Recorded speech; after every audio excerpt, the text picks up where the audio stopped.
partition time. We were not born in the pre-partition era.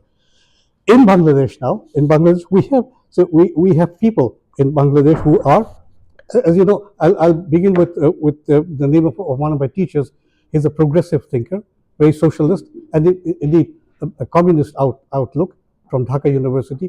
He teaches in the Department of English Literature at Dhaka University, Professor Sirajul Islam Chaudhry, and he maintains his principles no matter what.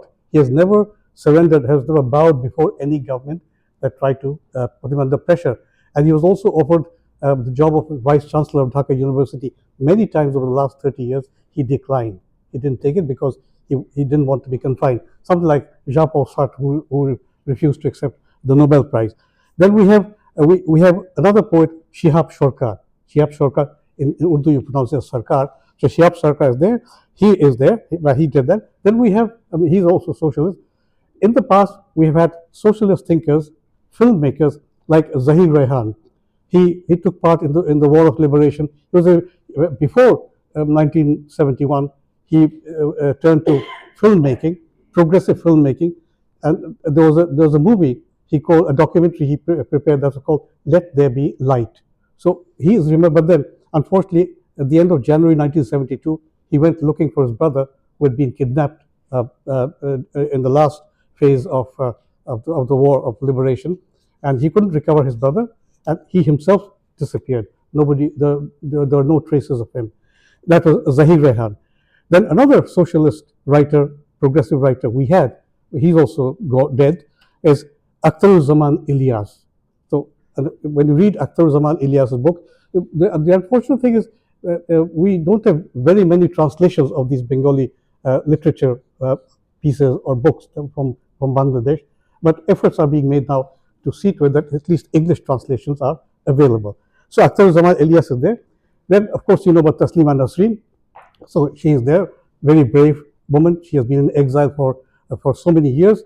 And the unfortunate reality is, during the period of her exile, some governments, nationalist governments, they came to power, but then they're too frightened to let her back into the country. So she stays abroad. She is now in India. And we had another poet who was a socialist, a leftist. He died in Berlin last year. He had to flee the country in 1974. His name was Dawood Haider. He too was never allowed back into the country. So, but then they were not allowed back into the country, or some of them are dead, but their principles do matter to us, and we still abide by the principles that they propagated, that they presented before us.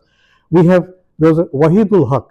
Wahidul Haq, he was a polymath, you might say that. He was a journalist, he was a music maker, he was a political activist, he was a hardcore communist. So he was there in Bangladesh. He died in the year 2007. There was another socialist writer, columnist, Santosh Gupta. He died a few years ago.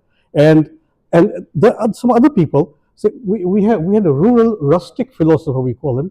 He was not educated at all. He didn't go to school at all. His name was Aroj Ali Matobbor. So he lived in the village, but then he produced these tomes, these books on religion. He even questioned religion. He questioned God. One might agree with him, one might disagree with him, but then his ideas have resonated with a lot of our people in Bangladesh and also across the border in India.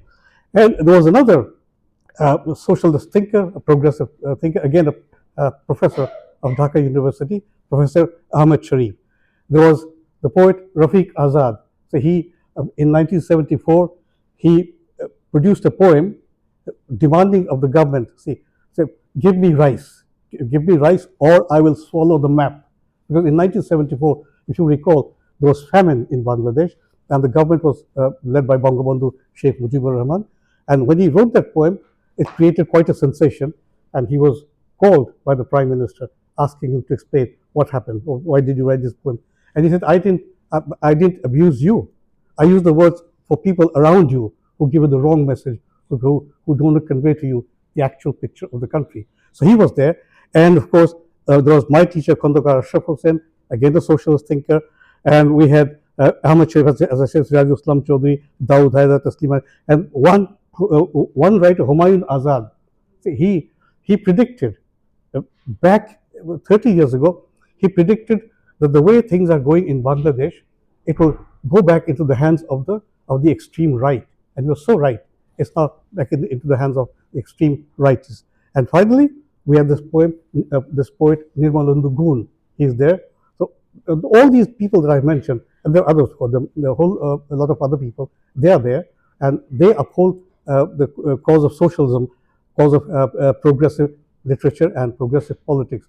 So in Bangladesh, we sometimes begin to tell ourselves that maybe the sun has set for us. But then again, one can't lose one's optimism. So we do have a great deal of optimism.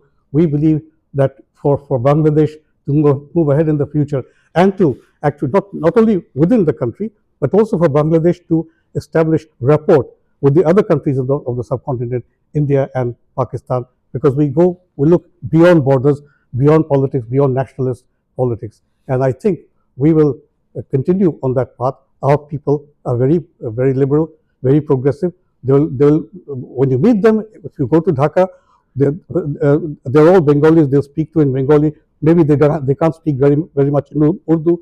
Maybe their English is flawed, but then you know that their heart is with people all over the country, all over the subcontinent.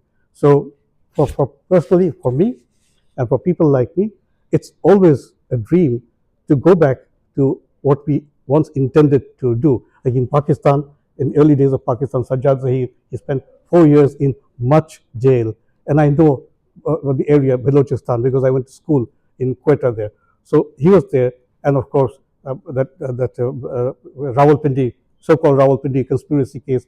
We have seen all these incidents take place in our lives, but then the spirit of socialism always lives. As this wonderful gathering of people reminds us, the socialism and communism, the progressive literature, progressive politics, these are things we need to focus on.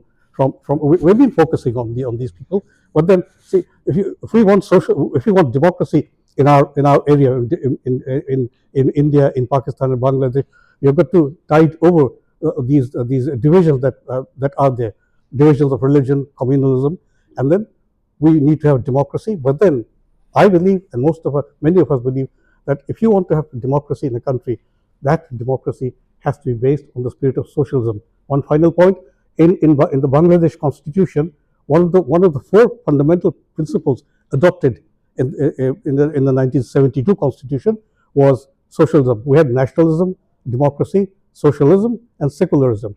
Now, the first military ruler who seized power, unfortunately, we thought in 1971 that we would never have any coup d'etats in the country. No general would seize power, but then we did have 2 generals and so many other unconstitutional regimes. But what we had there was one principle was secularism and socialism. The first military dictator, he simply removed secularism from the constitution, and instead of secularism, he put in complete faith in Allah, and he did it without consulting anybody. There was no parliament, there was martial law. And then he also did something else. He removed socialism. He removed socialism and secularism. Next military ruler, General Hussain Muhammad Ershad, he did even worse. He imposed Islam on the state. The majority of Bangladesh's people are Muslims, but then he decided that the state itself needed a religious cap. So what he did was that Islam would be the state religion. So we're still fighting against those infractions, those wrongs, and we hope one day we will succeed. Thank you very much.